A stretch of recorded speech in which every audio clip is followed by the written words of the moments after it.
नमस्कार. आपल्या अभ्यास वर्गाला आपण सुरुवात करूया. सुरुवातीला मी सुचेताला विनंती करते, की तिने अभंग म्हणावा आणि आपल्या अभ्यास वर्गाला सुरुवात करावी. नमस्कार. आवाज ऐकू येतोय? हो, येतो, येतो. आज जगद्गुरु श्री दत्तात्रेय जयंती आणि भगवान श्री श्रीधर स्वामी यांच्या जयंतीनिमित्त आपण त्यांच्या चरणी नतमस्तक होऊया. आणि मी एक अभंग म्हणते.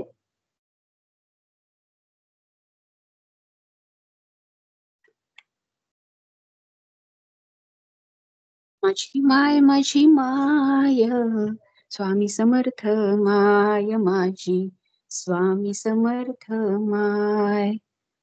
सद्गुरु आहे पाठी राखा, सद्गुरु आहे पाठी राखा, वंदू त्याचे पाय, वंदू त्याचे पाय पाय. माय माझी माय माझी माय, स्वामी समर्थ माय माझी, स्वामी समर्थ माय. स्वामी समर्थ माय माझी, स्वामी समर्थ माय. लेकरास या तोच चालवी, बोट धरुनी हाती. लेकरास या तोच चालवी, बोट धरुनी हाती. परमात्म्याचा दीप दाखवी, परमात्म्याचा दीप दाखवी, अंधाराच्या राती, अंधाराच्या राती. भक्त वासरू चुकले त्याला, भक्त वासरू चुकले त्याला, सांभाळी ही गाय, सांभाळी ही गाय गाय. माय माझी माय माझी माय, स्वामी समर्थ माय माझी, स्वामी समर्थ माय. स्वामी समर्थ माय माझी, स्वामी समर्थ माय. व्यवहारी या जगी कळेना, पुण्य कोणते पाप. व्यवहारी या जगी कळेना, पुण्य कोणते पाप. भक्ती मधुनी शक्ती मिळते, भक्ती मधुनी शक्ती मिळते. सरे मनाचा ताप, सरे मनाचा ताप. गुरु माऊली रक्षण करते, गुरु माऊली रक्षण करते. जशी दुधावर साय, जशी दुधावर साय साय. माय माझी माय माझी माय, स्वामी समर्थ माय माझी, स्वामी समर्थ माय. शरण गुरुच्या चरणी जावे, नाम जपावे ओठी. शरण गुरुच्या चरणी जावे, नाम जपावे ओठी. गुरुमुखाने मंत्र मिळावा, गुरुमुखाने मंत्र मिळावा, जीवन मुक्तीसाठी, जीवन मुक्तीसाठी. गुरु पिता गुरु माता बंधू, गुरु पिता गुरु माता बंधू. गुरु विण दुसरे काय, गुरु विण दुसरे काय काय. माय माझी माय माझी माय, स्वामी समर्थ माय माझी, स्वामी समर्थ माय. स्वामी समर्थ माय माझी, स्वामी समर्थ माय. स्वामी समर्थ माय माझी, स्वामी समर्थ माय.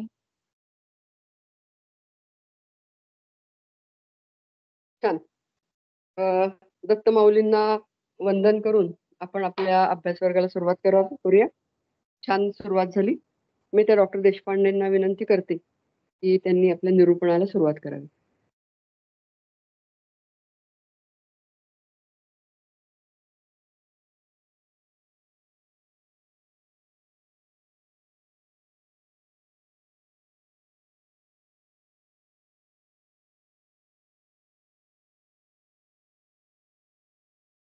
तावरे मॅडमना जॉईन होता येत नाहीये. मी वाचन करते.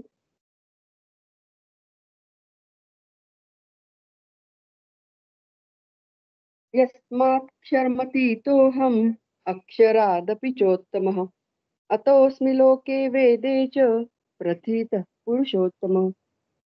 जो आपण पेची आपणया प्रकाशित से धनंजया काय बहु बोलो जया नाही दुजे. तोगामी निरुपाधिकू क्षराक्षरोत्तमू एकू म्हणून म्हणे वेदलोकू पुरुषोत्तमू. 19वा पण वाचायचंय का?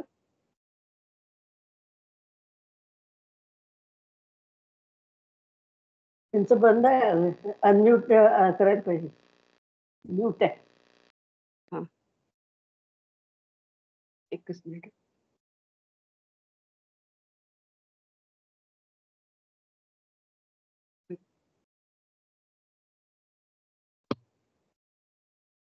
हॅलो, आवाज येतो आता?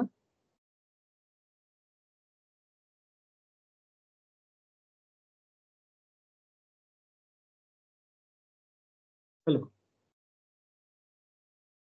हा, आता आला आवाज. हा.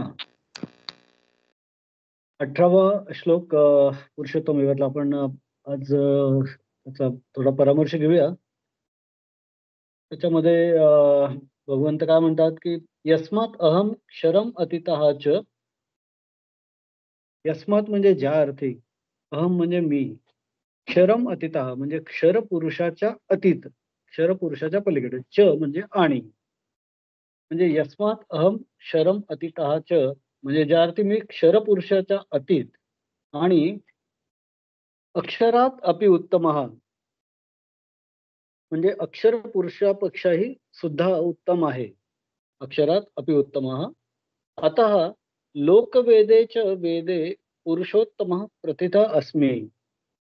लोकेच वेदे या लोकात आणि वेदांच्या मध्ये, लोकेच वेदे म्हणजे या लोकात आणि वेदांच्या मध्ये पुरुषोत्तमः प्रथितः अस्मि म्हणजे पुरुषोत्तम नावाने प्रसिद्ध आहे.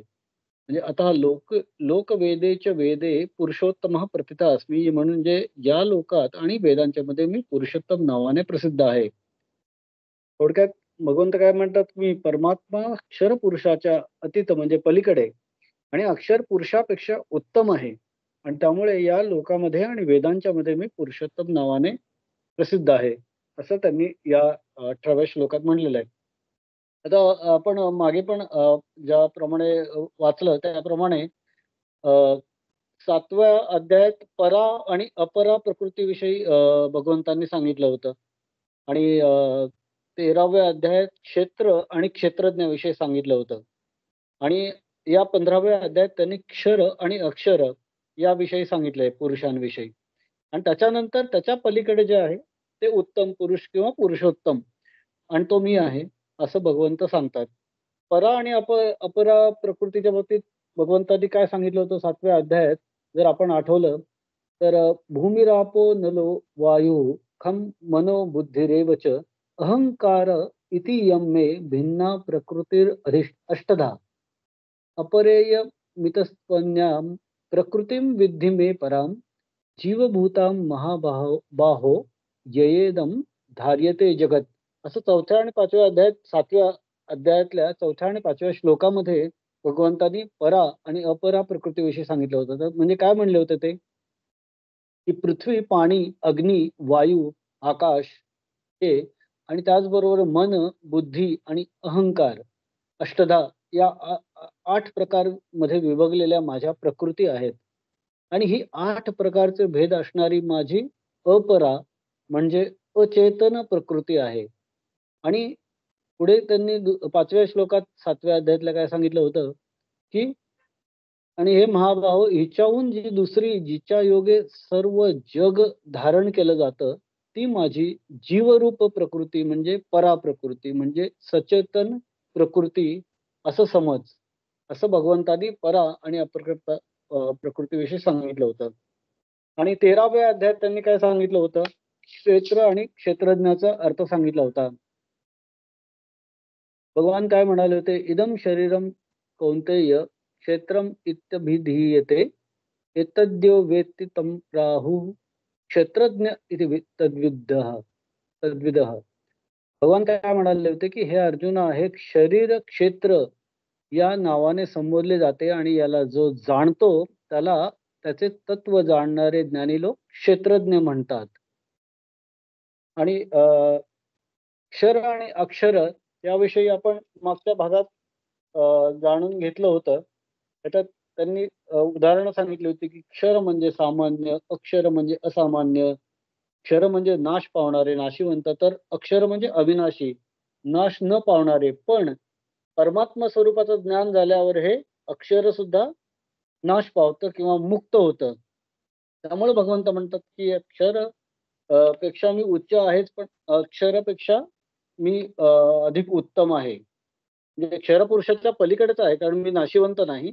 आणि पुरुषाच्याही मी पलीकडे आहे, कारण अक्षर पुरुष सुद्धा असामान्य असला, अविनाशी असला, तरी तो परमोच्च स्वरूपाला जेव्हा ज्ञान त्याचं प्राप्त होतं तेव्हा तो मुक्त होऊन जातो. पण मी तसा नाही, मी शाश्वत आहे.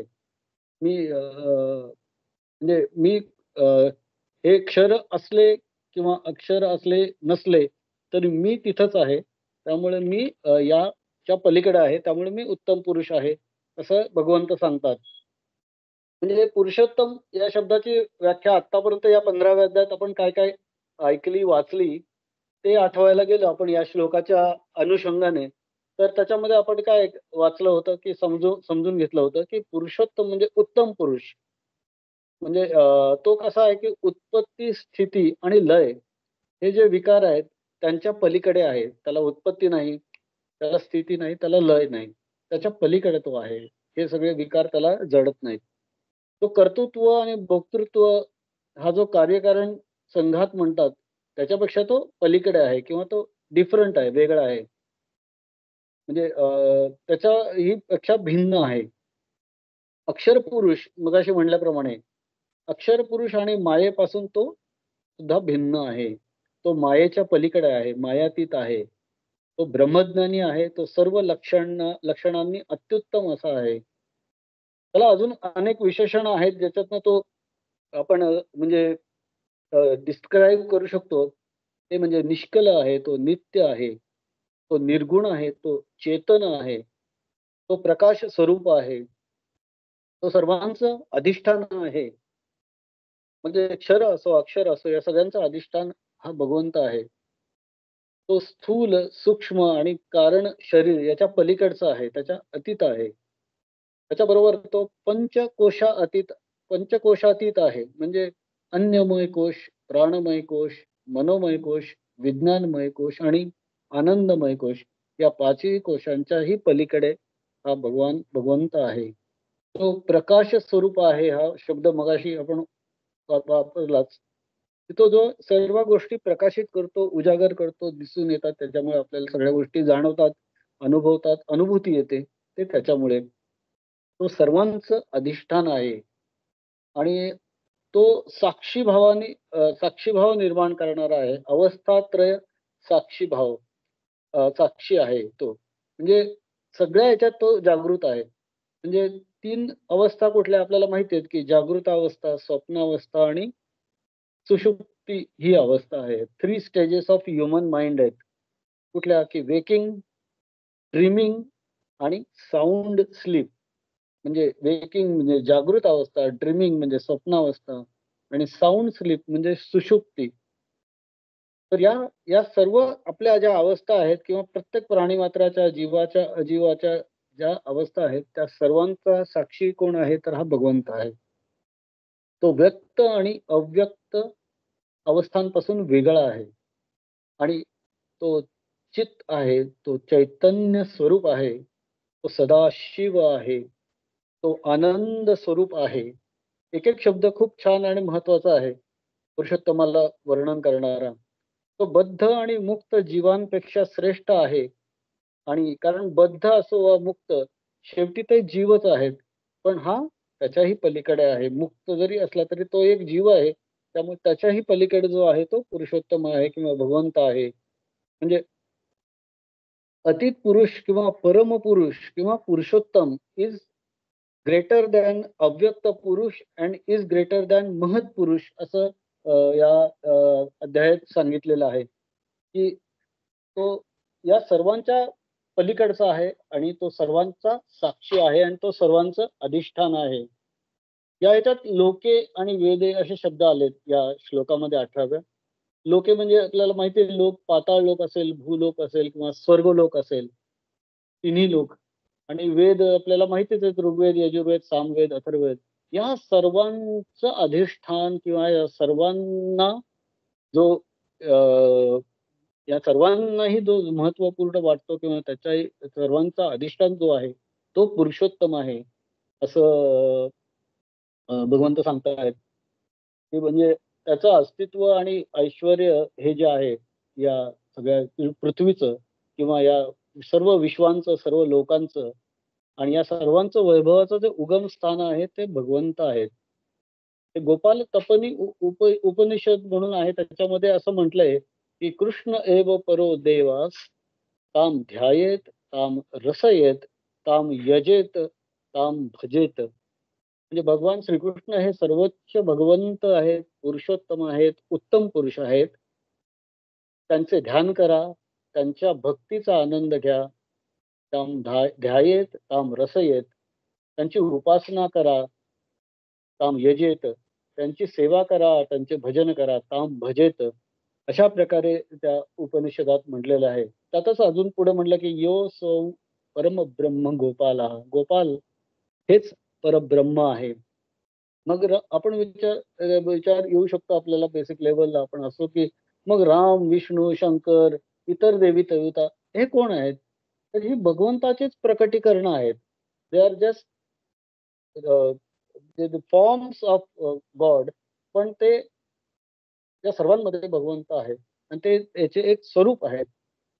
आणि हे सर्व अक्षर अक्षर गोष्टींचे अधिष्ठान आहेत. म्हणजे देहातून बाहेर येणारा परमात्मा जो असतो तो निर्विशेष ब्रह्मज्योतीमध्ये प्रवेश करतो आणि नंतर आपल्या आध्यात्मिक स्वरूपामध्ये स्थिर राहतो. त्या परमात्म्यालाच पुरुषोत्तम असं म्हणतात, असं वेदांमध्ये सांगितलेलं आहे. आणि हे तेज जे असतं ते सर्वश्रेष्ठ प्रकाश जो आहे त्या परमपुरुषाचं ते अंतर्यामी परमात्म्याचं ते एक रूप आहे असं भगवंतांनी सांगितलेलं आहे. या 18व्या श्लोकाविषयी पुरुषोत्तम या टर्मिनॉलॉजीविषयी ज्ञानेश्वर माऊली काय सांगतात ते आपण थोडक्यात बघूया. ज्ञानेश्वर माऊली फार या श्लोकाविषयी जास्ती काही म्हणत नाही. ते म्हणतात की क्षर आणि अक्षर या दोन पुरुषांहून श्रेष्ठ आणि उपाधिरहित असा काय तो मीच आहे, म्हणून वेद आणि सर्व जग मला पुरुषोत्तम म्हणतात. तो गामी निरुपाधिकू क्षरो अक्षरोत्तमो एकू, म्हणून म्हणे वेदू लोक पुरुषोत्तम असं ते म्हणतात. त्याच्यानंतर मी 19वा श्लोक आणि त्याचं वाचन आणि त्याचं ओवी वाचन करण्याची विनंती करतो.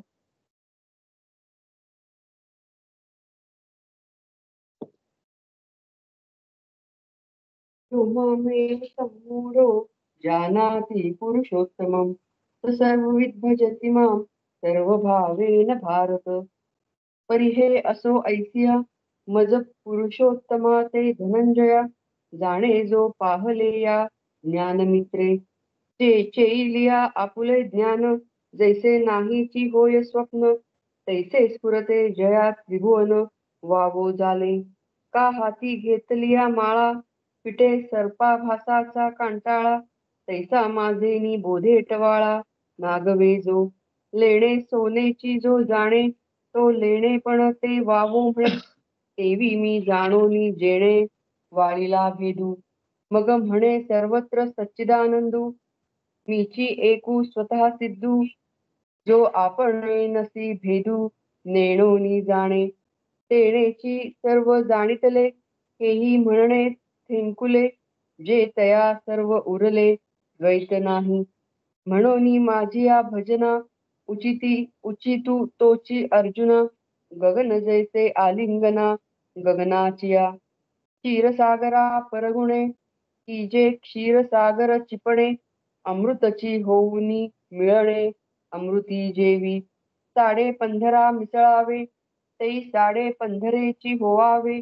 तेवी मी झालिया संभवे भक्ती माझी हागा सिंधूसी आणि होती तरी गंगा कैसेनी मिळती म्हणून मी न होता भक्ती अन्वयो आहे ऐसिया लागी सर्व प्रकारी जैसा कल्लोळू अनन्यू सागरी तैसा माते अवधारी भजिन्नला जो सूर्यो आणि प्रभे एकवंकी जेणे लोभे तो पाडू मानू लाभे भजनातया. धन्यवाद. 19व्या श्लोकामध्ये भगवंत काय म्हणतात की यो मामेव सम्मूढो जानाति पुरुषोत्तमम स सर्व विध्वजती माम सर्व भावेन भारत. याचा थोडेसे संधी विग्रह करून बघितलं आपण तर 2 वाक्य भगवंत म्हणतात की भारत एवं यः असम्मूढः माम पुरुषोत्तमम जानाति, म्हणजे भारत म्हणजे हे भरत कुलोत्पन्न अर्जुना, एवं म्हणजे याप्रमाणे, य असम्मूढ माम पुरुषोत्तमम जानाति म्हणजे याप्रमाणे, यह म्हणजे याप्रमाणे, जो ज्ञानी पुरुष मला पुरुषोत्तम स्वरूपाला तत्वतः जाणतो. असम्मूढ माम पुरुषोत्तमम जानाति. पुढे काय म्हणतात, सहा सर्ववित सर्वभावेन माम भजती. तो सहा म्हणजे तो सर्ववित म्हणजे सर्वज्ञ आणि सर्व भावेन म्हणजे सर्व भावाने माम भजती म्हणजे मलाच भजतो. म्हणजे ते काय म्हणतात की हे भरत कुलोत्पन्न अर्जुना याप्रमाणे म्हणजे कसं की आता आपण पुरुषोत्तम चा अर्थ समजला, उत्तम पुरुषाचा अर्थ समजला, त्याच्या आधी क्षर आणि अक्षर पुरुषाचा अर्थ समजला. त्याप्रमाणे हे पुरुषोत्तम म्हणून हे जे ज्ञानी पुरुष मला पुरुषोत्तम माझ्या पुरुषोत्तम स्वरूपाला तत्वतः जाणतात ते सर्वज्ञ होऊन सर्व भावाने मलाच भजतात असं भगवंत सांगतात. आणि भगवंतांनी आधी पण म्हणलेलं होतं की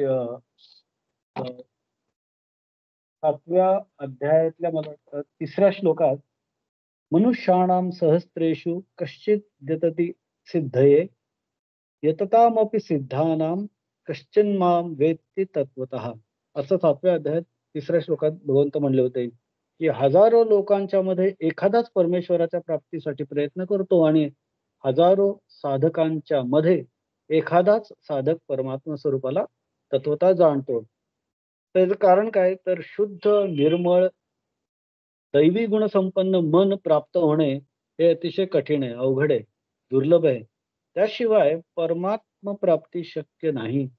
त्यामुळेच म्हटलं जातं की ज्ञानी पुरुष एका जन्मात तयार होत नाहीत तर अनेक जन्म संसिद्ध. त्यासाठी अनेक जन्मांच्या साधनेची आवश्यकता भासते लागते.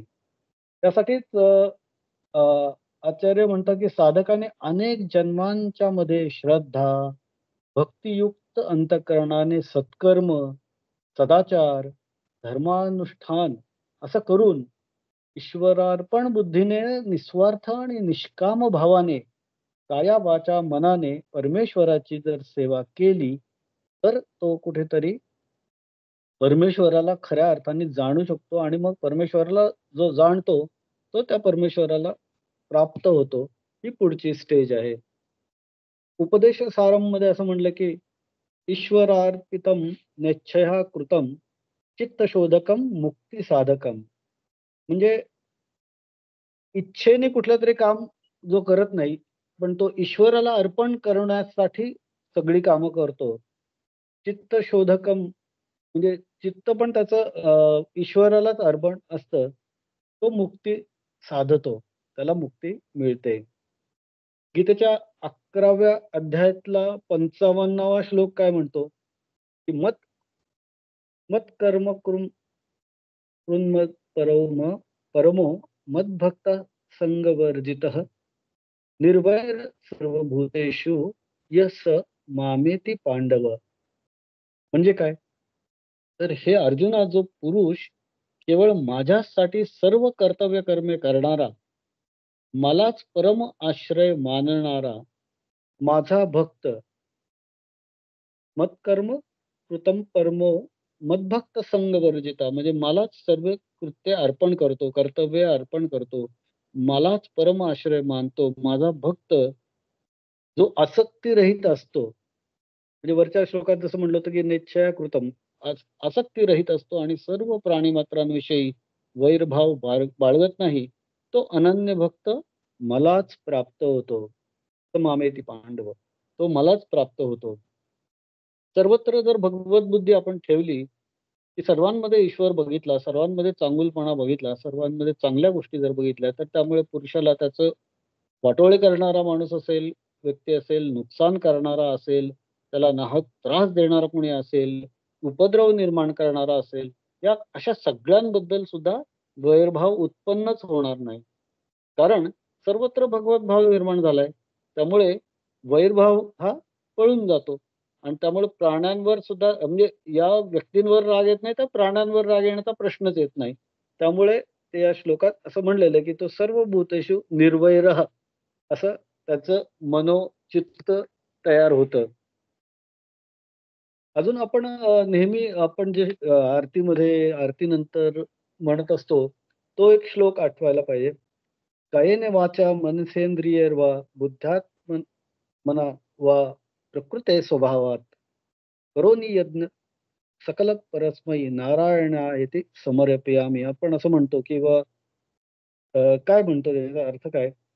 तर आपण काया म्हणजे शरीर, वाचा म्हणजे जीभ, आपलं शब्द, भाषा, मनसे मन, मनानी, इंद्रिय, सर्व इंद्रियांच्या करवी, बुद्धीने, आत्म्याने, प्रकृतीच्या स्वभावाने, सर्वांनी आपण काय करतो, की हे सर्व जर आपण जे करतो, ते सकल परस्मै नारायण येते समर्पयामी. आपण ते जर नारायणाला अर्पण करतो, भगवंताला अर्पण करतो, भगवंताला वाहतो किंवा भगवंताच्याच अनुसंधान करत ते करतो, तर ते आपल्याला लाभतं.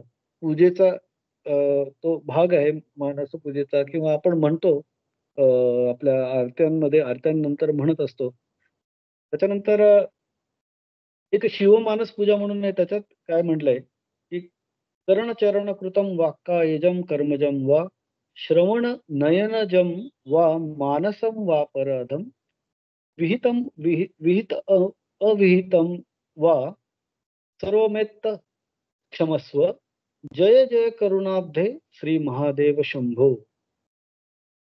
म्हणजे याचाही अर्थ तो तसाच आहे, की हाताने कर्णाने असो, चरणाने असो, प्रत्येक गोष्टीने आपण जे कर्म करतो, ते आपण ऐकतो, ते डोळ्यांनी पाहतो, जे मनाने विचार करतो, ते जे ठरलेलं विहित असेल किंवा अविहित कर्म असेल, ते सर्व आपण शिवशंभूला अर्पण करावं, असं त्याच्यातला अर्थ आहे थोडक्यात.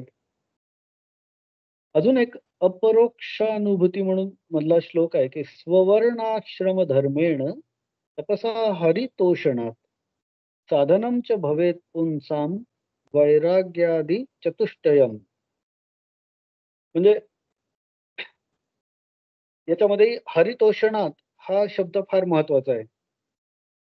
स्ववर्ण आश्रम, स्वधर्म, माझा काहीतरी स्वधर्म आहे, माझं काहीतरी प्रोफेशन आहे, माझं काहीतरी कर्तव्य आहेत, माझा जो आश्रम आहे, म्हणजे माझ्या वयाचं आता काही स्टेज आहे, मी आता गृहस्थ आश्रमात आहे किंवा माझा वर्ण आहे, त्याच्यानुसार मला काही कर्म करायचे आहेत. तर ही सगळी किंवा तप मी करणार, तर हे सगळं कशासाठी करणार? हरितोषणात. तर त्याच्यामुळे वैराग्य चतुष्ट प्राप्त होऊ शकतं आणि त्याच्यामुळे भगवंत प्रसन्न होऊ शकतो. म्हणजे अनेक जन्म परमेश्वराची निष्काम वृत्तीने सेवा केल्यानंतरच साधकाला परमेश्वराची कृपा किंवा दया प्राप्त होते. पण त्याआधी काय करतो परमेश्वर, की तुम्हाला चेक करतो. परमेश्वर साधकाला तावून सुलाखून घेतो. सर्व संकटामध्ये, प्रतिकूल परिस्थितीमध्ये, अडचणीच्या वेळेला त्याची भक्ताची श्रेष्ठ श्रद्धा, निष्ठा किती अढळ आहे आणि निश्चल राहते ते तो बघत असतो. म्हणजे अशा वेळेला भगवंतावर नाराज होणारे असंख्य करोडो असतात, की काय माझाच असं केलंस तू, मी तुझे म्हणजे अगदी एरवी सेवा करणारे सुद्धा अशा संकटाच्या वेळी दळमळून जातात आणि म्हणतात की तू का मला असं केलंस, मी तुझं काय केलं होतं, किंवा मी तुझी तर एवढी सेवा केली होती, तू मला अडचणीत का टाकलंस, असं न म्हणता अशा वेळेला भगवंताचं आनंदाने आणि शांततेने जो स्मरण करतो त्याला भगवंत अधिक जवळ करतो. कारण तो भगवंत यावेळेलाच तुमची परीक्षा पाहत असतो, आपली सगळ्यांची परीक्षा पाहत असतो. सर्व प्रकारची परीक्षा घेतल्यानंतर त्याला जेव्हा कळतं की साधक किती संकट आले तरी डळमळत नाही, उलट तितक्याच श्रद्धेने आणि निष्ठेने तो परमेश्वराची जर आराधना करत असेल, म्हणजे तर परमेश्वर त्याच्यावर प्रसन्न होतो आणि परमेश्वर त्याच्यावर त्याचा वरदहस्त ठेवतो. म्हणजे भक्ताच्या अंतःकरणामधील सर्व विकारांचा प्रभाव किंवा राग, द्वेष आदी दोषांचा जो प्रभाव आहे तो कमी होतो. जर त्यांचं सतत अनुष्ठान भगवंतापाशी असेल आणि सतत म्हणजे चांगल्या स्थितीत आणि वाईट स्थितीतही भगवंताचं जर आपण स्मरण करू शकलो, चांगल्या स्थितीत करणं शक्य आहे. वाईट स्थितीत पण करणारे आहेत, की भगवंता एवढं माझं संकट दूर कर. एरवी मात्र चांगल्या स्थितीत विसरणारे पण आहेत. असे सर्व प्रकारचे भक्त भगवंताचे आहेतच. पण अ, ज्या दोन्ही स्टेजेसमध्ये जर भगवंताचं स्मरण जर करू शकला एखादा भक्त, तर त्याचं प्रथम म्हणजे त्याचे सगळे विकार दूर होणार. त्याचं अंतःकरण शुद्ध राहणार. त्याच्यामध्ये राग, द्वेष, मदमोह, मत्सर हे सगळे षड्रिपू नष्ट होणार किंवा कमी होणार किंवा त्याचा प्रभाव कमी होणार किंवा जरी ते मनात येत असतील, तरी तो त्याचं साक्षीभावाने तो पुरुष त्या आपल्या मनात येणाऱ्या या विचारांकडे थर्ड पर्सन म्हणून सुद्धा बघू शकतो, की असं-असं माझ्या मनात विकार आले, विचार आले, असे वाईट विचार आले. पण मी ते थोपवले. असं पण तो करू शकतो. म्हणजे he can come over his all म्हणजे थोडेसे त्याचे जी कमतरता आहे त्याच्यावर तो विजय मिळवू शकतो. कारण भगवंताचा त्याच्यावर असणारा कृपा चा वरदहस्त म्हणता येईल. त्याचं चित्त मग शुद्ध होतं, अत्यंत शुद्ध होतं, निर्मळ होतं. थोडंसं सत्वगुण प्रधान होतं आणि त्यामुळे या शुद्ध चित्तामध्ये दैवी गुणसंपत्तीचा उत्कर्ष होतो आणि मग तो विवेक आणि वैराग्य यांना जवळ करतो आणि त्यांच्या सहाय्याने हा शकट जीवनाचा तो पुढे हाकलू शकतो आणि शम, दम आदी संपत्तीने तो युक्त होतो. मनाचं संयमन त्याला प्राप्त होतं त्या भक्ताला. इंद्रियाचं संयमन त्याला प्राप्त होतं आणि मन मग त्याचं आसक्तीरहित होतं, शांत होतं, प्रसन्न होतं आणि मग तो अधिकारी होतो. तो अंतर्मुख होतो आणि मग अशा साधकाला परमेश्वराच्या कृपेचं आपोआप प्राप्ती होऊ शकते आणि त्यामुळे तो सद्गुरूंच्या मुखामधून आत्मबोधाच्या उपदेशाचे एकाग्र चित्ताने मग श्रवण, मनन करत राहतो. त्याला मग गुरु तत्वमसी महावाक्याचा उपदेश करतात. त्याला म्हणतात, की त्याच्या मनामध्ये अद्वैताची किंवा परमात्म स्वरूपाच्या प्राप्तीची अत्यंत तीव्र अशी इच्छा, तळमळ निर्माण होते आणि त्यावेळी मग परमेश्वराच्या कृपेने सततचा निधिध्यास त्यांनी केल्यामुळे अक्षर आणि अक्षराच्या अतीत असलेला, नित्यत्व असलेला, ईश्वरत्व असलेला, सर्व संसार धर्मातनं मुक्त असलेला, अद्वय आनंद स्वरूप असणारा परमात्मा जो आहे, कूटस्थ जो आहे, असंग आहे, साक्षीरूप आहे, चिद्रूप आहे, चैतन्य स्वरूप आहे, अशा परमात्मा या भक्ताला प्राप्त होतो. आणि तो जाणून घेतो. कसा जाणतो, की तो अ, करता भोगता, सुखी-दुःखी, संसारी, मर्त्य नाही, तर तो स्थूल सूक्ष्म कारण शरीराच्या पलीकडचा आहे. हे आपण मगाशी बघितलंच, की या पद्धतीने तो पंचकोशाच्या पलीकडचा आहे, अवस्थात्रय साक्षी आहे, निरुपाधिक आहे. अशा प्रकारचा जो परमेश्वर आहे, त्याचा जाणीव साधकाला होते आणि साधक आणि म्हणजे या भगवंताचं ऐक्य होतं, मनोऐक्य होतं. आणि मग साधक म्हणू शकतो, की अहं ब्रह्मास्मी आणि सर्वं खल्विदं ब्रह्मास्मी, की मी ब्रह्म आहे आणि हे सर्व जगही त्याचं साक्षात त्याला अनुभूती येते, या ब्रह्म असण्याची. आणि मग त्यामुळे तो काय होतो, असंमूढ होतो. या सम्यक ज्ञानामुळे किंवा यथार्थ ज्ञानामुळे तो असंमूढ होतो. आपल्या या श्लोकामध्ये असंमूढ हा शब्द वापरलेला आहे. यो माम एव असंमूढः. तर असंमूढ होतो म्हणजे काय होतं, की ह्या सगळ्या गोष्टी त्याला प्राप्त होतात आणि त्यामुळे तो अधिक त्याचं नॉलेजची लेवल सम्यक ज्ञानामुळे वाढते. या सगळ्या ह्याच्यामुळे त्याला असमूढ म्हणतात. संपूर्ण तो मोहरहित होतो, तो शोकरहित होतो. देह आणि इंद्रियाचे अहंकार, ममकार हे सगळे त्याचे संमोह जे असतात ते त्याच्याकडनं, म्हणजे जी अज्ञानाची अवस्था असते ते त्याच्याकडनं दूर होतात, ते नाहीसे होतात आणि देहात्मबुद्धीचा निराश होतो त्याच्या बाबतीत आणि मग आत्मस्वरूपाची अशी अभेद बुद्धी निर्माण होते आणि मग त्याला म्हणजे तशी ती ज्ञानाची अवस्था प्राप्त होते आणि ही जी ज्ञानाची अवस्था आहे त्याला असमूढ स्थिती असं म्हणता येईल. आणि ती कशामुळे प्राप्त होते की यथार्थ आणि सम्यक ज्ञानामुळे प्राप्त होते. आणि श्रुतीमध्ये असं म्हणलंय की तत्र को मोह क शोक एकत्व अनुपश्यत. मोहही नाही, शोकही नाही, पण परमेश्वराशी एकत्व आहे.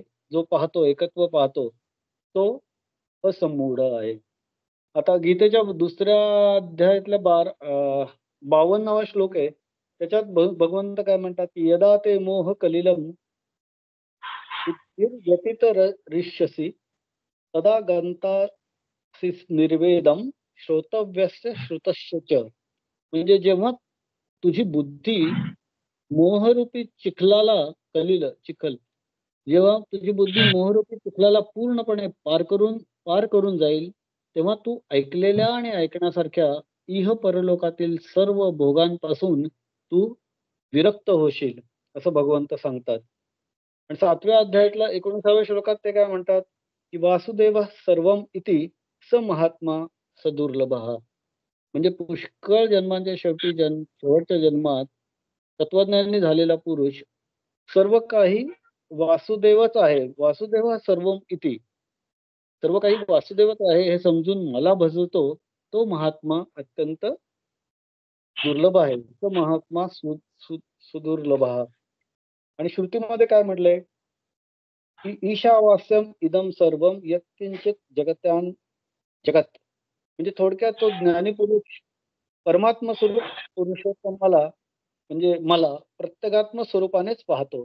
इतकेच नाही तर तो सर्व विष वासुदेव स्वरूप आहे असे जाणतो, पाहतो. त्यामुळे तो सर्वविद म्हणजे सर्वज्ञ होतो आणि सर्वात्म स्वरूप असलेल्या मला प्राप्त होतो. सर्वविद असा शब्द याच्यात आलेला आहे. सर्वविद भजती माम सर्व भावेन भारत, असं या 19व्या श्लोकात म्हटलेलं आहे. त्यामुळे सर्वात्म स्वरूपात असलेला मला प्राप्त होतो. तेव्हा गीतेच्या 4थ्या अध्यायात 9व्या श्लोकात भगवंत काय म्हणतात की त्यक्त्वा देहम पुनर्जन्म नैती मामेती सोऽर्जुन. हे अर्जुना, माझा जन्म आणि कर्म दिव्य अर्थात निर्मळ आणि अलौकिक असं आहे. असे जो मनुष्य तत्वतः जाणतो तो शरीराचा त्याग केल्यावर पुन्हा जन्माला येत नाही, तर तो मलाच येऊन मिळतो. श्रुतीमध्ये सुद्धा असं म्हणलेलं आहे यथा नद्य स्यन्दमानः समुद्रे अष्टम गच्छन्ति नामरूपे विहाय तथा विद्वान नाम रूप द्विभुक्तः परात् परम पुरुषम उपैति दिव्यम. म्हणजे सर्वात्मभाव प्राप्त केलेला जो ज्ञानी पुरुष देहाचा त्याग करून माझ्या निरुपाधिक स्वरूपाला प्राप्त होतो. आणि ज्याप्रमाणे नद्या यथा नद्य स्यन्दमाना समुद्रे, यथा ज्याप्रमाणे नद्या नामरूप रहित होऊन समुद्रामध्ये अस्तंगत होतात, त्यांच्या नद्यांचं अस्तित्व राहत नाही. जेव्हा त्या हे समुद्राला जाऊन मिळतात, सागर रूप होतात, तेव्हा त्यांना त्यांचं अस्तित्व राहत नाही. त्याचप्रमाणे विद्वान पुरुष आणि वर्तमान उपाधीचा त्याग करून अव्यक्ताच्याही पलीकडे असलेल्या चैतन्य स्वरूप पुरुषाला प्राप्त होतात. त्यामुळे तो पुन्हा मर्त्य संसारात परत येत नाही. तर सर्व विद्भजती मा सर्व भावेन भारत, याचा अर्थ असा आहे की ज्या विषयांच्या आशापाशांनी किंवा तृष्णांनी अत्यंत ग्रस्त झालेला आहे, जो विषयांमध्ये अडकलेला आहे, तो विषयासक्त कामुक पुरुष म्हणजे संमूढ होय. आणि याच्या ऑपोजिट वर्ड म्हणजे असंमूढ. या सगळ्यांपासून मुक्त जो झालेला आहे, त्याच्यापासून भिन्न आहे, तो असंमूढ होय. म्हणजे ऐषणत्रय संन्यासी असंमूढ पुरुष. म्हणजे हे सर्व जे ज्याच्यापासून आशा, पाश ज्यांनी त्याग केलेले आहेत, कृष्णांचा त्याग केलेला आहे, विषयांचा त्याग केलेला आहे, असा जो आहे तो असंमूढ पुरुष आहे आणि तो साहजिकच भगवंताला सहज प्राप्त होतो. तो शमदमादी संपत्ती प्राप्त करून घेतो आणि परमात्मा स्वरूपाला प्रत्यगात्म स्वरूपाने जाणतो. पण ज्ञाननिष्ठा प्राप्त करण्यामध्ये येणारे सर्व प्रतिबंध नाहीसे करायला म्हणजे निष्प्रतिबंधक ज्ञानासाठी काय करावं लागेल? हे ज्ञान प्राप्त करण्यासाठी काय करावं लागेल? तर सतत आपण सारखं आपले इंद्रिय, आपले मनोविकार, मनोविचार दाबून ठेवू शकत नाही. पण त्याला we can give alternative to this आणि ते म्हणजे अखंड अनुसंधान करणे, निधिध्यासना करणे, सतत प्रत्येक गोष्टीत भगवंत पाहणे, आपल्या कर्मात भगवंत पाहणे, कर्म पण भगवंता करवी केलं जातंय असं जाणणे आणि त्याचे परिणाम भगवंतच पाहणार आहे, भोगणार आहे असं जाणणे.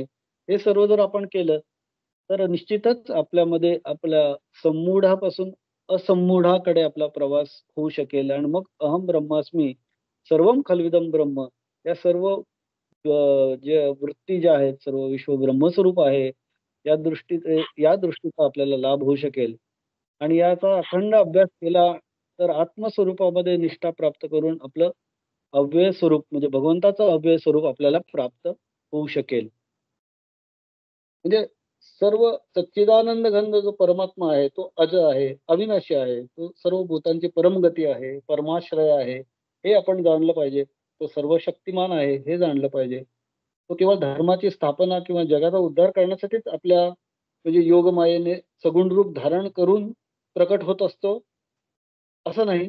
पण परमेश्वरासारखा शुद्ध मित्र नाही. तो सर्वत्र आहे. तो सुहृद आहे, तो मित्र आहे, तो आपला प्रेमी आहे, तो पतित पावन आहे आणि त्याच्यासारखा दुसरा कोणी नाही. हे जाणून जो पुरुष परमेश्वराचं अतिशय प्रेमाने, अनन्य प्रेमाने सतत निरंतर चिंतन करतो किंवा त्याला पाहतो सर्वत्र आणि त्यामुळे त्याची आसक्ती सोडून संसारात वागतो. संसारात असतो तो, पण ते आसक्ती सोडून जो संसारात वागतो, तोच त्याला तत्वतः जाणतो आणि तोच त्याला भगवंताला तत्वतः प्राप्त होतो, असं दिसतं. आता याच्यात ज्ञानेश्वरी या 19व्या श्लोकाविषयी काय म्हणलंय माऊलींनी?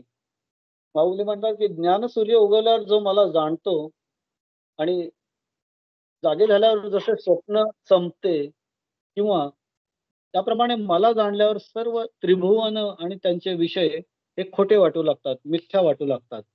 मला म्हणजे भगवंताला जाणल्यावर सर्व त्रिभुवने आणि त्याचे विषय मिथ्या वाटू लागतात.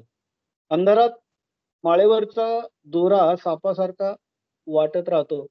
पण प्रकाश पडल्यावर तो अ, दोरा आहे हे लक्षात येतं. कारण ज्ञानाचा प्रकाश असतो. दागिना हे सोनेच आहे हे असा ज्ञानी जाणतो. त्याला असं वाटत नाही की सोनं वेगळं आहे, दागिना वेगळा आहे. दागिन्याचे वेगवेगळे सोन्याचे वेगवेगळे दागिने असतील, तर वेगवेगळ्या दागिन्यात तो भेद करत बसत नाही. त्याला कळतं की त्याप्रमाणे याच्यात सर्वात सर्वात सोनं आहे.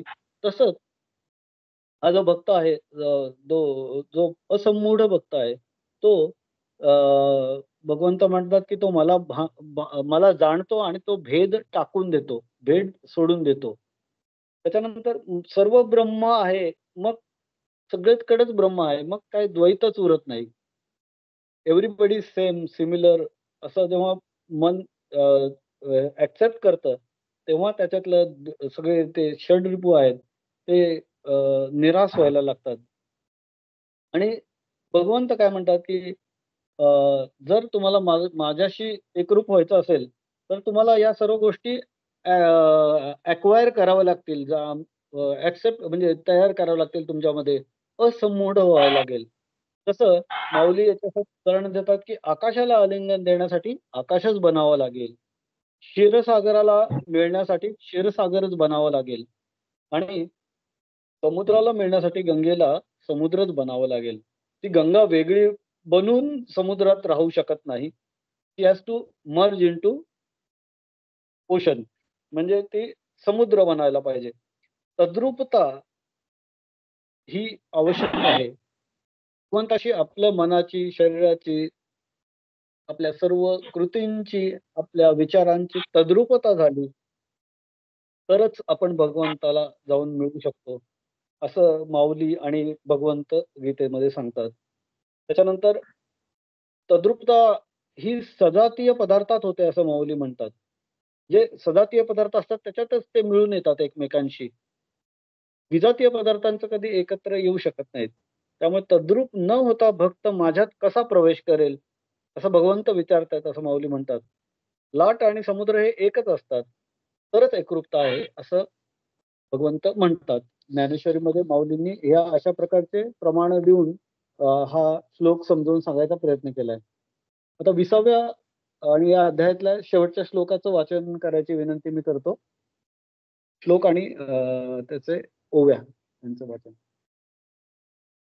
शास्त्रम् इदमुक्तं मया नघ एतद्बुद्ध्वा बुद्धिमान् स्यात् कृतकृत्यश्च भारत एवं कथिलयादारभ्य जेहे सर्व शास्त्रैकलभ्य उपनिषदा सौरभ्य कमळदळा जेवी हे शब्द ब्रह्माचे मथिते व्यास प्रज्ञेचे हाते मथुनी काढिले आईते तार आम्ही जे ज्ञानामृताची जान्हवी जे आनंद चंद्रीची सतरावी विचार क्षीणार्णवींची नवी लक्ष्मी जय हे म्हणून आपुलेनी पदे वर्णे अर्थाचेनी जीवे प्राणे मी वाचोनी हो लेणे आन काही क्षराक्षरत्वे समोर झाले तयाचे पुरुषत्व वाळिले मग सर्वस्व मत दिधले पुरुषोत्तम म्हणून जगी गीता मिया आत्मेनी पतिव्रता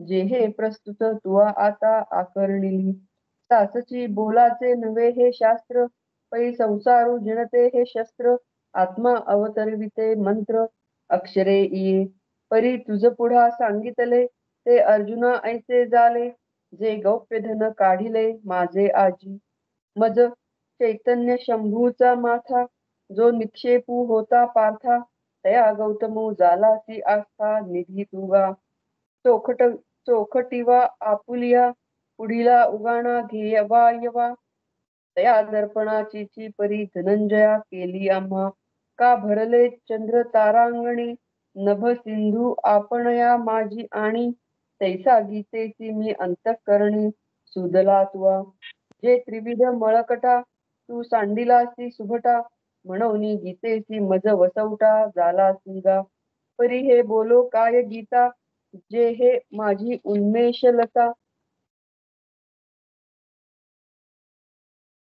जे हे माझी उन्मेषलता जाणे तो समजता मोहामुखे सेविली अमृत सरिता रोगू दवळुनी पंडुसुता अमरपण उचिता देऊनी घाली तैसी गीता हे जाणी तलिया काय विस्मयो मोह जावया परी आत्मज्ञाने आपण पया मिळिजे येथ जया आत्मज्ञानाचा ठाई कर्म आपुले या जीविता पाही होऊन या उतराई लया जाय हरपले दाऊनी जैसा मागू सरे वीर विलासा ज्ञानची कळस वळघे तैसा कर्म प्रासादा म्हणून ज्ञानिया पुरुषा कृत्य करू सरले देखा ऐसा अनाथांचा सखा बोलिला तो ते श्रीकृष्ण वदनामृत पार्थी भरोनी असे वोसंडत मग व्यासकृपा प्राप्त संजयासी तो धृतराष्ट्र राया तुतसे पान करावया म्हणून जीवितांतु ते या नवेची भारी एरवी गीता श्रवण अवसरी आवडो लागता अनधिकारी परी शेखी तेची उजरी पातला भली जेव्हा द्राक्षी दूध घातले तेव्हा वाया गेले गमले परी फळपाकी धुणावले देखिजे जेवी तैसी हरिवक्त्रींची अक्षरे संजये सांगितली आदरे ही अंधू तोही अवसरे सुखिया झाला तेची मराठेनी विन्यासे मिया उन्मेषे ठसे ठोंबसे जाणे नेणे तैसे निरोपिले सेवंतीये अरसिकाही आग पाहता विशेषू तरी नाही परी सौरभ्य नेले तिही भ्रमरी जाणीजे तैसे घडते प्रमेय घेईजे पुणे ते मज देईजे जे नेणणे हेची सहजे रूपकी बाळा परी नेणते जरी होय तरी देखोनी बाप की माये, हर्ष केही न समाये, चोज करीती तैसे संत माहीर माझे, तुम्ही मिनलिया मी लाडैजे, तेची ग्रंथाचे निव्याजे जाणीजोजी. आता विश्वात्मकू हा माझा, स्वामी निवृत्ती राजा, तो अवधारू वाक्य पूजा, देवो म्हणे. 20व्या शेवटच्या श्लोकात भगवंत म्हणतात की इति गुह्यतमं शास्त्रमिदं मुक्तं मया नघ एतद् बुद्ध्वा बुद्धिमान्यास कृतकृत्यश्च भारत. याच्यामध्ये अनघ असे शब्द वापरला त्यांनी. अनघ म्हणजे निष्पाप. भारत म्हणजे अर्जुना. इति इदं गुह्यतमं शास्त्रम, याप्रमाणे हे अत्यंत गुह्य शास्त्र मया उक्तम, मी सांगितलंय. एतद् बुद्ध्वा, हे जाणून बुद्धिमानाच कृतकृत्य स्यात, ज्ञानवान आणि कृतकृत्य होतो. कोण? ज्यांनी हे निष्पाप अर्जुना, याप्रमाणे मी तुला अत्यंत गुह्य शास्त्र सांगितलेलं आहे. हे जाणून कोणीही साधक बुद्धिमान आणि कृतकृत्य होतो, असं भगवंत सांगतात. म्हणजे अध्यायाचा उपसंहार करताना भगवंत स्वतःच म्हणतात की हे गुह्यशास्त्र मी अर्जुना तुला सांगितलंय, आणि अर्जुनाला यांनी निष्पाप म्हणले. त्याच्यातनं भगवंताला असं म्हणायचं असं बहुतेक की अतिशय गुह्य ज्ञान दुष्ट असुरी गुण संपत्तीने युक्त असलेल्या अनधिकारी पुरुषाला देऊ नये, ऐकू सुद्धा नये. तो श्रवण करण्यासाठीही अधिकारी नाही.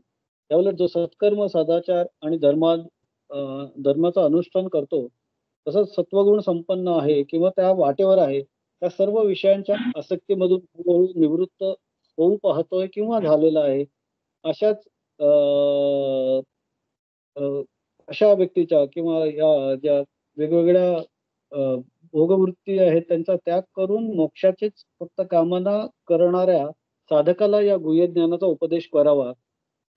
तोच या ज्ञानासाठी अधिकारी आहे, असं हे भगवंत त्याच्यातनं सुचवत असावेत. त्याचं कारण मागे सांगितल्याप्रमाणे हे ज्ञान अतिशय गोपनीय आहे. हे दृश्य विषयांचं ज्ञान नाहीये, ते सूक्ष्माहून सूक्ष्म असं आहे. दृश्याच्या दृक् स्वरूप असलेल्या आत्मस्वरूपाचं हे ज्ञान आहे. तर इतकंच नाही तर या अध्यायाच्या सुरुवातीला सांगितलं होतं की हा बुद्धीचा विषय नाही, तर बुद्धीच्या पलीकडे, बुद्धीच्या अतीत असणारं हे तत्व आहे.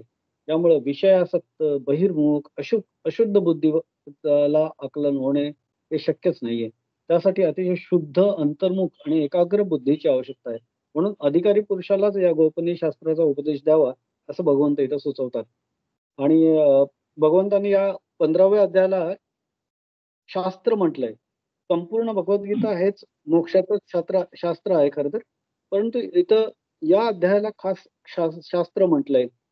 त्याला त्याचं स्पेशल त्याचं सिग्निफिकन्स प्रकट करण्यासाठी असावं, कारण या संपूर्ण गीतेचं सार या 15व्या अध्यायामध्ये सांगितलं गेलंय. म्हणूनच या अध्यायाला पुरुषोत्तम योग असं म्हटलंय. त्याप्रमाणे हे सगळ्या वेदांचं सार आहे, वेदांचं आहे, लोकांचं आहे.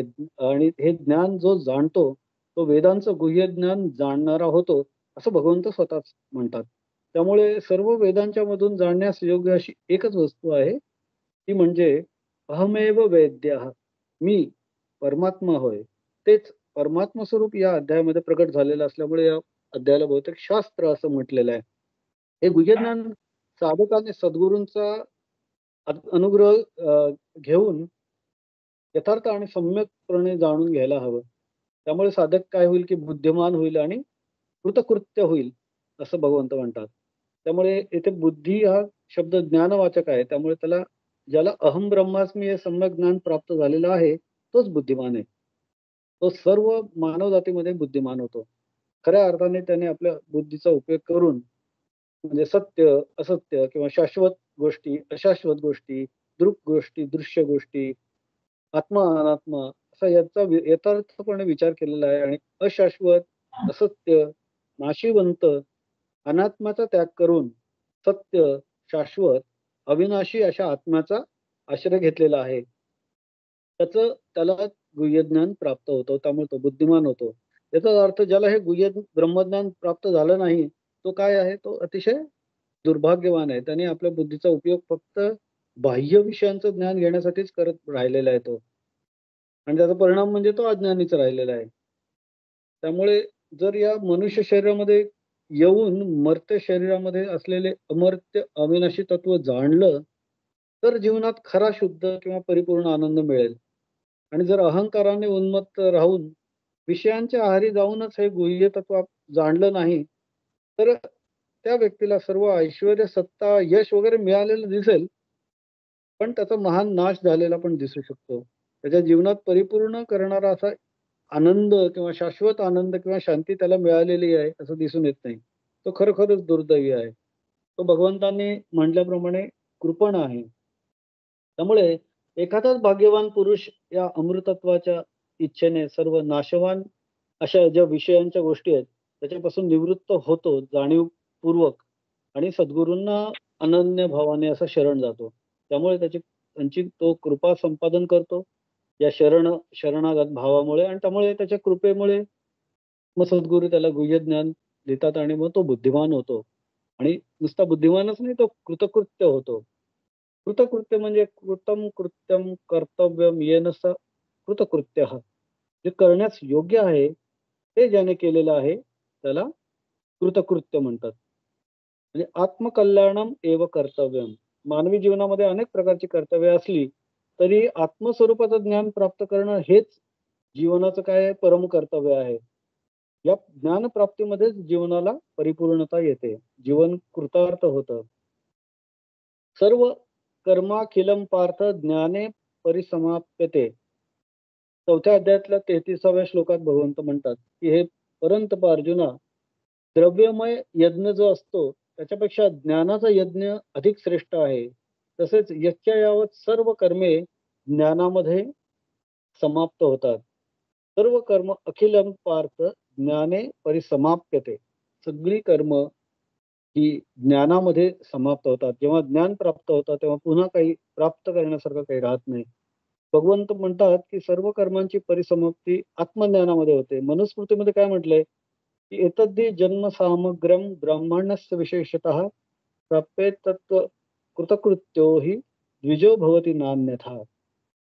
म्हणजे य ब्रह्मजानाती स ब्राह्मणा, ज्याला ब्रह्माचं ज्ञान झालंय तो ब्राह्मण. अशा जन्माची, ब्राह्मण जन्माची ही पूर्णता आहे की आत्मज्ञान प्राप्त करून तो कृतकृत्य होतो.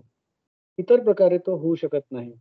तो कृतकृत्य किती तो म्हणला तरी तो कृतकृत्य राहत नाही. कृतकृत्य होण्यासाठी ज्ञानप्राप्तीशिवाय कुठलाही मार्ग नाही असं भगवंतांनी पुन्हा पुन्हा पुन्हा पुन्हा आपल्याला सांगितलंय. चौथ्या अध्यायातला 38वा श्लोक मध्ये भगवंत म्हणतात की नही ज्ञानेन सदृशम पवित्रमिह विद्यते. या जगात ज्ञानासारखे पवित्र करणारे खात्रीने दुसरं काहीही नाही. ते ज्ञान कितीतरी काळाने कर्मयोगाने अंतःकरण शुद्ध झालेला माणूस आपोआपच आपल्या आत्म्यात प्राप्त करून घेतो. पण त्यासाठी ते ज्ञान प्राप्तीसाठी प्रयत्न करायला हवा. पाकस्य वन्यवत ज्ञानम विना मोक्षो न सिद्धती असं आत्मबोधात म्हटलंय. या विश्वामध्ये ज्ञानाप्रमाणे पवित्र करणारं अन्य कोणतंही साधन नाही. आणि पाकसिद्धीसाठी जसं अग्नी हेच साक्षात साधन आहे, म्हणजे गॅस असल्याशिवाय स्वयंपाक करता येत नाही, त्याप्रमाणे ज्ञान हेच मोक्ष प्राप्तीसाठीचं साधन आहे. तर ज्ञान मिळवायसाठी ज्ञानाच्या शिवाय हे मोक्ष प्राप्त होऊ शकत नाही. त्यामुळे आत्मज्ञानी आप्तकाम झाल्यामुळे तो आत्मतृप्त होतो, पूर्ण होतो. आत्मस्वरूपाचा सहज स्वाभाविक आनंद त्याला प्राप्त होतो. त्यामुळे आत्मसुख अतिंद्रिय आहे, म्हणजे इंद्रियांच्या पलीकडचं आहे, निरतिशय आहे. ते उत्कर्ष अपकर्ष कर्तव्याच्या पुढचं आहे. 6व्या अध्यायात भगवंतांनी काय म्हटलंय 22व्या श्लोकात त्यांनी म्हणलं होतं की यम लब्ध्वा चापरम लाभम मन्यते न अधिकम ततः यस्मिन स्थितो न दुःखेन गुरुणापि विचाल्यते. जे आत्मसुख प्राप्त केले असता त्याहून अधिक दुसरं कोणतंही सुख नाही, लाभ नाही. तसेच त्या स्वरूपामध्ये स्थित झाल्यानंतर कोणत्याही प्रचंड दुःखाने तो विचलित होत नाही, हे भगवंत सांगतात. त्यामुळे आत्मसुख मिळवणं हे महत्वाचं आहे. आणि ब्रह्मानंदाच्या तुलनेने आनंदावरच सर्व जीव जगतात. पण ब्रह्मानंद हाच सर्वात मोठा आनंद आहे किंवा सर्व आनंदाच्या उत्कर्षाचा तो परिपाक आहे. हे जाणणं हेच भगवंताच्या जवळ जाणं किंवा त्याला प्राप्त करणं आहे. सर्व प्रकारचा आनंद हा या ब्रह्मानंदामध्येच आहे असं भगवंत सांगतात. दुसऱ्या अध्यायातल्या 43व्या श्लोकात भगवंत म्हणतात की यावानर्थ उदपाने सर्वतः संपृक्तोदके तावान सर्वेषु वेदेषु ब्राह्मणस्य विजानतः. सागर मिळाला असता लहान लहान जलाशयांचं काही प्रयोजन राहतं का? तर नाही राहत. समुद्रच जर मिळाला तर छोटे छोटे नद्या, ओढे, जलाशय याचं जसं महत्व राहत नाही, त्याप्रमाणे ब्रह्मानंद जर मिळाला तर क्षणिक जे विषय किंवा क्षणिक गोष्टीचे आनंद आहेत त्याचं प्रयोजनच काही राहत नाही. छोट्या छोट्या गोष्टी आनंद घेण्याचं काही राहतच नाही, कारण ब्रह्मानंद हा सर्वात मोठा आनंद आहे. म्हणून ज्ञानी पुरुष हे छोट्या छोट्या विषयांमध्ये त्याच्या आनंदामध्ये रमत बसत नाहीत. न तेषु रमते बुधः. तोच आनंदी होतो जो अशा छोट्या छोट्या गोष्टीत आनंदी होत नाही. आणि इतर काही श्लोकांमध्ये पण भगवंताने म्हणलंय की की की याच्यात म्हणजे सुखात आणि दुःखातही तो उन्मळून जात नाही, दुःखात उन्मळून जात नाही, सुखात एक्साइट होत नाही. तोच खरा ब्रह्मानंदाची प्राप्ती करू शकतो. असं सुख-दुःखे समे कृत्वा लाभालाभो जया जयो असं सांगून मग त्यांनी युद्धाला तयार हो असं अर्जुनाला सांगितलेलंच आहे दुसऱ्या अध्यायात पण. त्याचप्रमाणे अ, अ, आपल्या तुकोबारायांनी म्हटलं की आनंदाचे दोही आनंद तरंग, आनंदाचे अंग आनंदाचे. जेव्हा हे भगवंताचं प्राप्ती आणि त्याची सन्निधता जाणवायला लागते आणि सर्वत्र ते दिसू लागतं, तेव्हा मग कुठल्याच छोट्या-छोट्या गोष्टींनी दुःखही होत नाही आणि कुठल्याही गोष्टींनी फार एक्साइटमेंट किंवा आनंदही होत नाही. असं जे आहे ते भगवंतांनी या 15व्या अध्यायात त्यांना आपल्याला सांगितलंय, की ब्रह्मज्ञानी पुरुष हा कृतकृत्य असतो, संतुष्ट असतो, तृप्त होतो आणि त्याचं जीवन सुद्धा परिपूर्ण होतं. पण ते कृतकृत्य ब्रह्मज्ञानी होण्यासाठी त्याला काय करावं लागेल, की सागरात मिसळायला सागरासारखं व्हावं लागेल.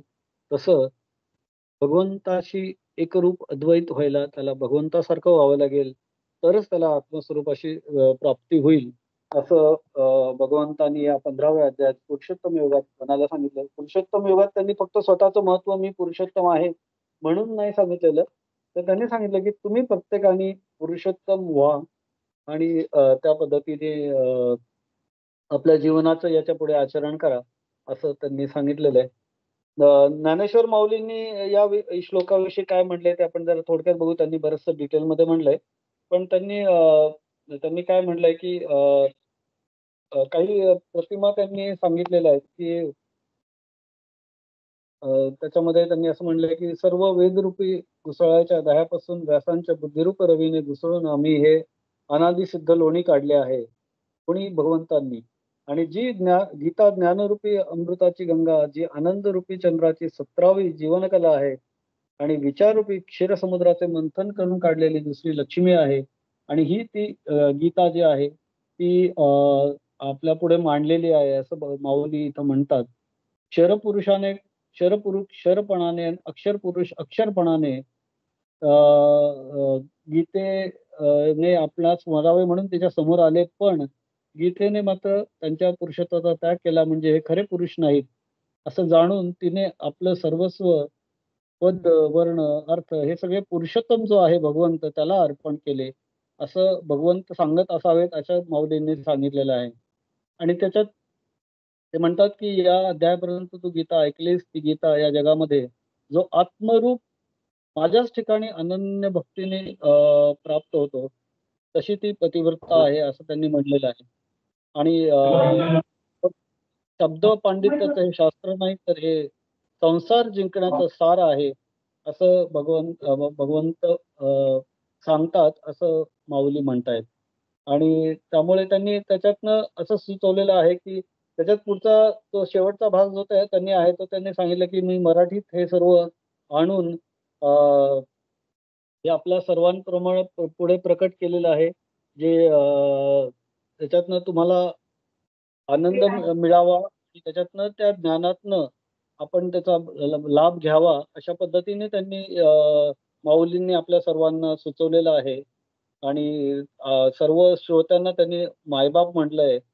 आणि त्याच्यात पण त्यांनी जसं म्हणलेलं आहे, की आपण हे जे ज्ञान भगवंताचं होतं, ते ज्ञान मराठी भाषेमध्ये मी तुमच्या पदरात टाकलेलं आहे.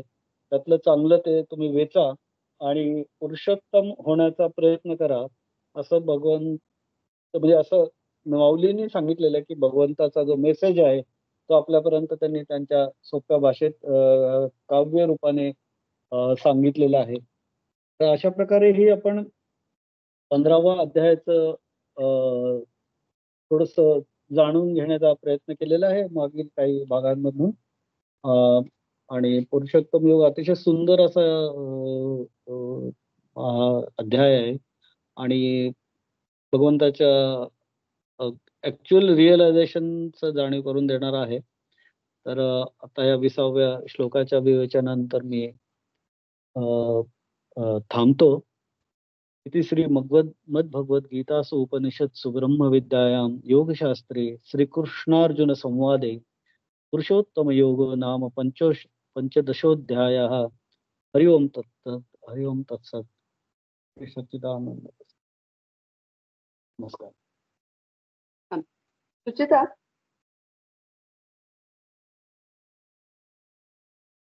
सुचिता आरती आणि प्रसादन म्हणतेस का?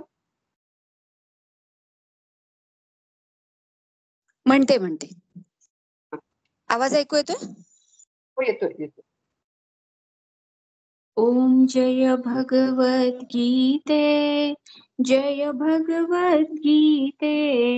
हरिः कमल विहारिणी, हरिः कमल विहारिणी, सुंदर सुपुनीते. ओम जय भगवत गीते. कर्म सुमर्म प्रकाशिनी, कामासक्ति हरा, तत्वज्ञान विकाशिनी, तत्वज्ञान विकाशिनी, विद्या ब्रह्म परा. ओम जय भगवत गीते.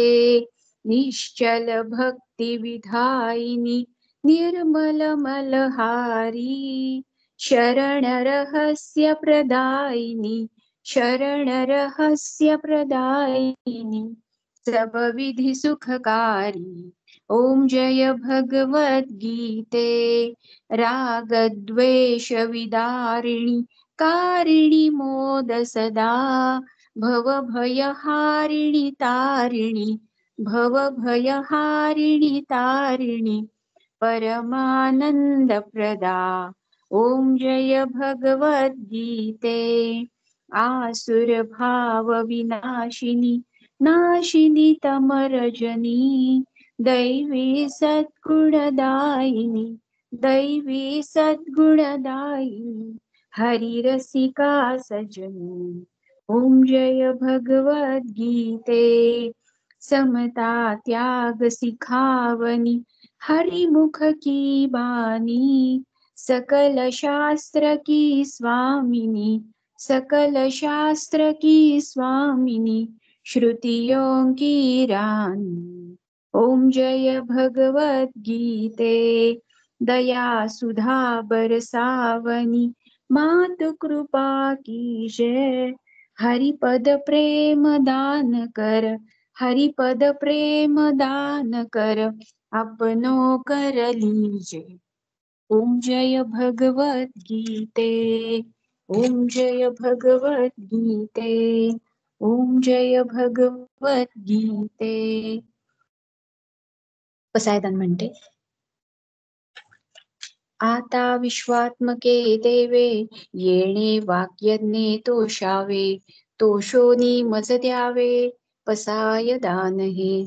जे खळाची व्यंकटी सांडो, तया सत्कर्मी रती वाढो, भूता परस्परे पडो, मैत्र जीवाचे, दुरिताचे तिमिर जावो, विश्वस्वधर्म सूर्ये पाहो, जो जे वांछील तो ते लाहो, प्राणी यात वर्षत सकळ मंगळी, ईश्वर निष्ठांची मांदियाळी, अनवरत भूमंडळी, भेटतू भूता, चला कल्पतरूंचे आरव, चेतना चिंतामणीचे गाव, बोलते जे अर्णव, पियुषाचे, चंद्रमेजे अलांछन, मार्तंड जे तापहीन, ते सर्वाही सदा सज्जन, सोय रे होतु किंबहुना सर्व सुखी, पूर्ण होऊनी तिही लोकी, भजिजो आदि पुरुखी, अखंडित आणि ग्रंथोपजीविये विशेषी लोकीये दृष्टादृष्ट विजये होवा वेजी येथ म्हणे श्री विश्वेश्वरावो हा होईल दान पसावो येणे वरे ज्ञान देवो सुखिया झाला सुखिया झाला सुखिया झाला. गोपाल कृष्ण भगवान की जय.